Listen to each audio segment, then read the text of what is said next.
Soya opa, nasliy programmalar bo'yicha juda ham ko'p gapirasiz konsultatsiyalaringizda. O'zi nasliy programma nima? Kengroq tushuntirib bering.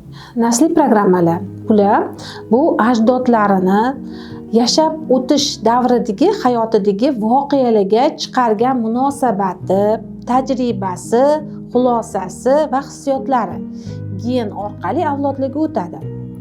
Masalan, buvisi farzandlarini yo'qotgan va u farzand dog'i degan, ya'ni farzand yo'qotish mumkin degan tushunchani, o'sha farzandsizlik hissiyotlarini geni orqali nevarasiga qoldirgan. Endi nevarasi farzandlari sog'lom bo'lsa ham, yonida bo'lsa ham, go'yo ularni yo'qotib qo'yayotgandek his qiladi.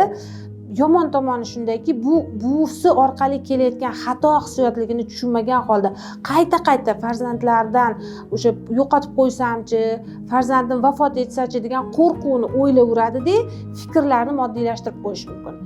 Nasliy programmalar bizga uzviy bog'liq va bizni hayotimizni boshqaradi. Nafaqat ta'sir qiladi, hatto boshqaradi.